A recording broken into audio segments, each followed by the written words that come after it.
இயேசுவின் நாமத்தில் வாழ்த்துக்கள்.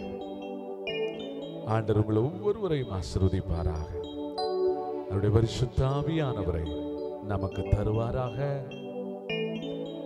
ஆண்டவரை நோக்கி கூப்பிடுகிற பொழுதெல்லாம் உண்மையாய் தம்மை நோக்கி கூப்பிடுகிற யாவருக்கும் மிகுதியானவருடைய ஆவியை பொழிகிறார். அன்புக்குரியவர்களே, பரிசுத்த ஆவியானவரை நாம் வரவேற்போம். வாங்கப்பா, உடைய வல்லமை எங்களுக்கு தாங்கப்பா என்று பாடி அவரை நாம் ஆராதிப்போம். ஆமென்.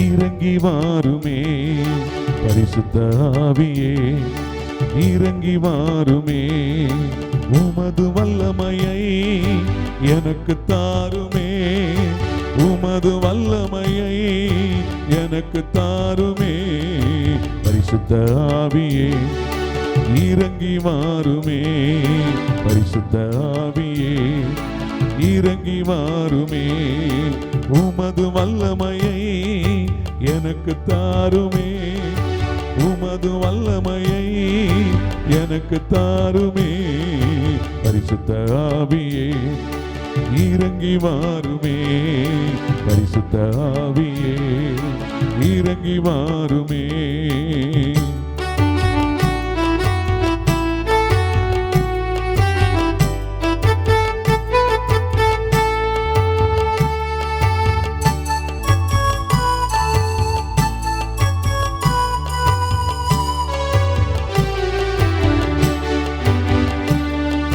பாவத்தை தூண்டும் இச்சைகள் எல்லாம் சிலுவையில் அறைந்திட, வாழ்வது என்னில் கிறிஸ்துவை என்று சான்று பகர்ந்திட, பாவத்தை தூண்டும் இச்சைகள் எல்லாம் சிலுவையில் அறைந்திட, வாழ்வது என்னில் கிறிஸ்துவை என்று சான்று பகர்ந்திட, பரிசுத்த ஆவியே இறங்கி வாருமே, பரிசுத்த ஆவியே இறங்கி வாருமே, உமது வல்லமையை எனக்கு தாருமே, உமது வல்லமையை எனக்கு தாருமே, பரிசுத்த ஆவியே இறங்கி வாருமே, பரிசுத்த ஆவியே இறங்கி வாருமே.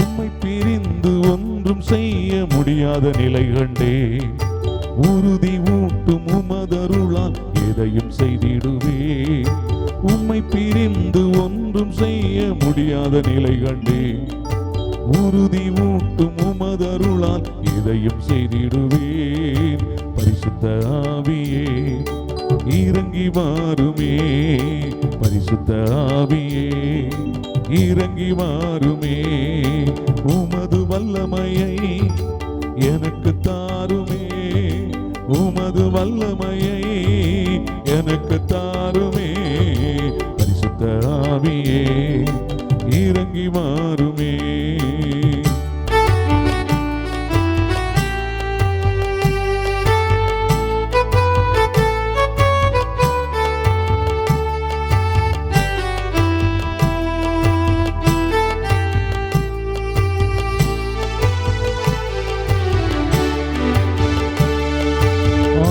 சபையில் அக்கினிமயமாய் இறங்கி வந்தவரே, இன்றைய சபையில் எங்களை எழுப்ப எழுந்து வாருமே, ஆதி சபையில் அக்கினிமயமாய் இறங்கி வந்தவரே, இன்றைய சபையில் எங்களை எழுப்ப எழுந்து வாருமே, பரிசுத்த ஆவியே இறங்கி வாருமே, பரிசுத்த ஆவியே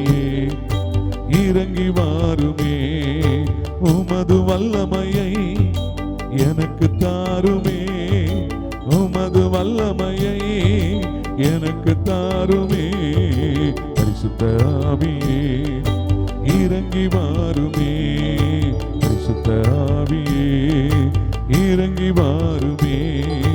அல்லேலூயா அல்லேலூயா அல்லேலூயா அல்லேலூயா அல்லேலூயா அல்லேலூயா அல்லேலூயா அல்லேலூயா.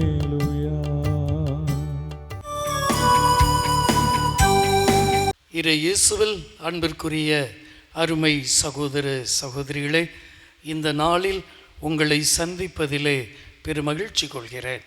இயேசு ஆண்டவர் உங்களையும் உங்கள் குடும்பங்களையும் நிறைவாக ஆசீர்வதிப்பாராக.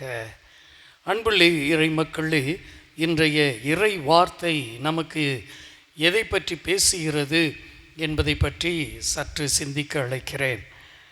யோவான் எழுதிய நற்செய்தியில் 10வது அதிகாரம் 11வது இறை வசனம் முதல் இன்று நமக்கு கொடுக்கப்பட்டிருக்கிறது.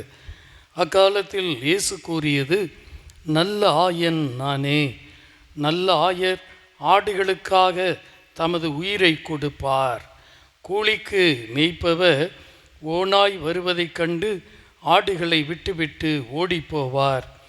ஏனெனில் அவர் ஆயரும் அல்ல, ஆடுகள் அவருக்கு சொந்தமும் அல்ல. ஓநாய் ஆடுகளை பற்றி இழுத்து கொண்டு போய் மந்தையை சிதறடிக்கும். கூலிக்கு மேய்ப்பவருக்கு ஆடுகளை பற்றி கவலை இல்லை. அன்புள்ள இறை மக்களே, ஒரு மனிதனுடைய வாழ்வில் அநேக நேரங்களில் சந்தோஷமும் இருக்கும், எரிச்சலும் இருக்கும். நம்முடைய வீடுகளிலே, குடும்பங்களில் ஒரு சில இளைஞர்கள், இளம்பெண்கள் அல்லது கொஞ்சம் சின்ன பிள்ளைகளாக இருக்கின்ற பொழுதே ஒரு சிலருக்கு ரொம்ப எரிச்சல் வரும். காரணம் என்ன தெரியுமா? அவர்களுடைய பெற்றோர்கள் அல்லது குடும்பத்தில் இருக்கக்கூடிய பெரியவர்கள் ஏதாவது நல்ல காரியங்களை சொல்லுகின்ற பொழுது அவர்களால் தாங்கிக் கொள்ள முடிவதில்லை. அதே நேரத்தில் யாராவது ஒருவர், அடுத்த வீட்டுக்காரரோ யாராவது ஒருவர் தேவையில்லாததை சொல்லுகின்ற பொழுது மனதிற்கு இனிமையாக இருக்கிறது. ஒரு குழந்தை எனக்கு ஐஸ்கிரீம் வேண்டுமென்று அடம் பிடித்து அழுகிறது. அப்போ தாய் சொல்கிறாங்க, உனக்கு சளி பிடிக்குது, வேண்டாம், இன்னும் ஒரு வாரம் கழித்து வாங்கித்தரேன். இந்த குழந்தை கேட்ட பாடில்லை. அந்த தாய் ஒரு அடி அடித்து கூட அந்த குழந்தையை இழுத்து செல்கிறார். ஆனால் அவருக்கு பிடிக்காத ஒருவர் அங்கே வருகின்ற பொழுது, உனக்கு என்ன ஐஸ்கிரீமாக வேணும், இந்தா வாங்கிக்கோ என்று வாங்கி கொடுக்கின்ற பொழுது அந்த குழந்தைக்கு இனிமையாக இருக்கிறது. அந்த குழந்தைக்கு அந்த தாயை விட மேலானவராக அந்த அடுத்த வீட்டு நபர் தெரியலாம். ஆனால் அந்த தாய் தான் தன்னுடைய அன்பின் நிமித்தமாக இதை செய்கிறாள் என்பதை இந்த குழந்தை தாயாகின்ற பொழுதுதான் புரிந்து கொள்கிறார். அப்போ பக்கத்தில் இருப்பவர்கள், அதை வாங்கி கொடுப்பவர்கள் இந்த குழந்தையின் மீது உள்ள அக்கறையினால் செய்யவில்லை. இதை தான் ஆண்டவர் இயேசு என்று நமக்கு சொல்லுகிறார். ஒரு ஆயன் என்பவன் தன்னுடைய ஆடுகள் மீது உள்ள அக்கறையால் செயல்படக்கூடியவன். ஆனால் மற்றவர்கள் யாரும் அக்கறையில் செயல்பட மாட்டார்கள். இந்த ஆயன் என்ன செய்வான்? உயிரையும் கொடுக்கும் அளவிற்கு அவன் தியாகம் செய்வான். ஆடுகளை மேய்த்து கொண்டிருக்கின்ற பொழுது ஒரு 7 பேர் மேய்க்கிறாங்க. அதில் கூலிக்கு மேய்க்கக்கூடியவர்கள் 3 பேர், ஆனால் உரிமையாளர்கள் 4 பேர். பாபநாச மலைக்கு அடியில் அந்த ஆடுகள் மேய்க்கப்படுகிறது. 7 பேர் ஒன்றாக நிற்கிறார்கள். அன்பார்ந்தவர்களே, ஒரு புலி அங்கே வருகிறது. அப்போ அந்த கூலிக்கு வேலை பார்ப்பவர்கள் எல்லாம் மற்றவர்களும் சேர்ந்து பயந்து ஒதுங்குகிறார்கள். ஆனால் அதில் ஒரு நபர் மட்டும் ஒரு பெரிய கம்பையும் எடுத்துக்கொண்டு பெரிய கல்லையும் எடுத்துக்கொண்டு அந்த புலியை எதிர்கொண்டு சத்தம் போட்டு அந்த புலியின் மீது கற்களை வீசுகிறார். அந்த புலியின் மீது படாட்டினாலும் அந்த புலி பயப்படுகிறது. பயந்து அந்த புலி கொஞ்சம் கொஞ்சமாக பின்வாங்குகிறது. அது பின்வாங்கிய பிறகுதான் மற்றவர்கள் ஓடி வருகிறார்கள். அன்பார்ந்தவர்களே, புலி நம்மை அடிக்கும் என்பது தெரியும். அந்த புலிக்கு சக்தி இருக்கிறது என்பது தெரியும். இருந்தும் தன்னுடைய ஆடுகளின் மீது உள்ள அன்பு, பாசம் அந்த மனிதரால் அதை அனுமதிக்க முடியவில்லை. அவர் போராடி ஜெயிக்கிறார். நானும் அங்கு இருந்தேன். என் அன்பு மக்களே, இதுதான் இயேசுவின் மனநிலை, இயேசுவின் நிலைப்பாடு. நமக்காக உயிரையும் கொடுத்தவர், கொடுக்கக்கூடியவர். இன்றும் திருப்பலியில் நமக்காக உயிர் கொடுக்கும் ஒரு அன்பு தெய்வம். அவர் நம்முடைய ஆடுகளாகிய நம்மீது எப்பொழுதும் அக்கறையோடு இருக்கிறார், எப்பொழுதும் அன்போடு இருக்கிறார். நம்முடைய ஒவ்வொரு அசைவுகளையும் பார்க்கிறார். நமக்கு வரக்கூடிய தீமைகளை, ஆபத்துகளை பார்க்கிறார். அவர் நமக்காக போராடும் தெய்வம், நம்மை ஆசீர்வதிக்கும் தெய்வம், நம்மை அரவணைக்கும் தெய்வம். ஆதலால் இந்த இயேசு ஒரு நல்ல ஆயன் என்கின்ற பொழுது அவர் நம் ஆடுகளாகிய நமக்காக எந்நாளும் தியாகம் செய்யவும், சிந்திக்கவும், ஆடுகளுடைய நன்மையை பற்றி யோசிக்கக்கூடிய ஒரு ஆயனாக இருக்கிறார். இந்த ஆயரிடம் நாம் தான் பற்று கொள்ளணும். நாம் தான் இந்த ஆயரை நினைத்து, என் ஆண்டவரே, என் ஆயனே, எந்நேரமும் என்னை நினைப்பவரே, இந்த நாளில் என்னை ஆசீர்வதியும் என்று ஜெபிக்கின்ற பொழுது ஆண்டவர் இயேசு நல்லாயனாக உங்களுக்கும் உங்கள் குடும்பத்திற்கும் திகழ்கிறார், ஆசீர்வதிக்கிறார். God bless you. Amen.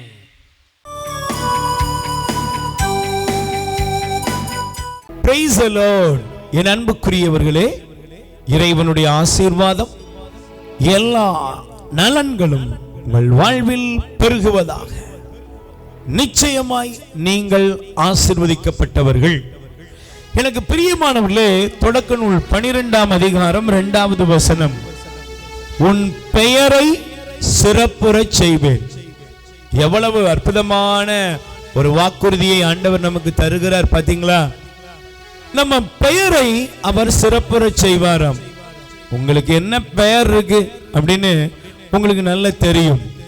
நமக்கு இந்த உலகம் நிறைய பெயர் கொடுக்கும்.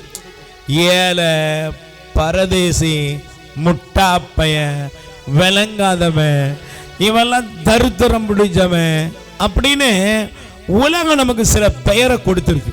எனக்கும் ஒரு காலத்துல நிறைய பெயர்கள் உண்டு. நண்பர்கள், உறவுகள், சொந்த பந்தவங்க, வேண்டியவன், வேண்டாதவங்க எல்லாரும் அவங்க விருப்பத்தின்படி ஒரு பெயரை கொடுத்தாங்க. ஆனா பாருங்க, அவங்க நினைச்ச மாதிரி நம்ம வாழ்க்கை முடிஞ்சிடணும் அப்படின்னு அவங்க நம்மளை கடைசி வரை முட்டாளாவே பார்த்திருப்பாங்க, கடைசி வரை தரித்திரமாவே பார்க்கணும்னு அவங்க நினைச்சிருப்பாங்க. ஆனா இவங்க மத்தியில நம்மை உண்டாக்குன ஆண்டவர் சொல்றாரு, என் மகனே, என் மகளே, நீ தரித்திரம் கிடையாது கண்ணு, நீ நோயாளி கிடையாது, நீ ஒரு முட்டாள் கிடையாது, நீ இந்த உலகத்தில் ஆகாதவன் இல்லப்பா, உன் பெயரை நான் சிறப்புறச் செய்வேன். யோசித்து பாருங்களேன், தாமஸ் ஆல்வா எடிசனுடைய வாழ்க்கையில அவருடைய ஆசிரியை உனக்கெல்லாம் கடவுள் படிக்கக்கூடிய வாய்ப்பை கொடுக்கலங்கிற போல அவனை ஒரு முட்டாள் என்ற நிலைக்கு தள்ளி அனுப்பிட்டாங்க.